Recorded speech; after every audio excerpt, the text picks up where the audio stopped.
Welcome back to another quick guide. Today we'll walk you through how to make text messages bigger on Android.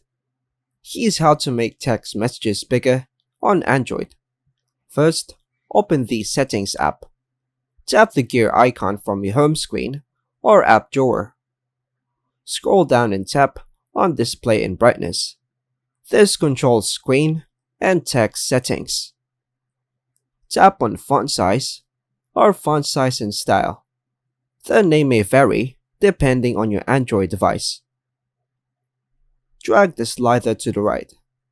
This increases the size of all text on your device, including messages. Preview the text size. You'll see a live preview to help you choose the right size. Tap back to exit settings.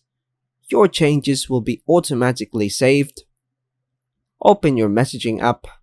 Use the Google Messages or your default text app. Check if the text is now larger. Reveal your keyboard to type your message. Now your message text should now appear in the new size. Another option. Use pinch to zoom in messages. In some messaging apps, you can pinch out with using two fingers to temporarily enlarge text. And that's all for now, folks. Thanks for watching.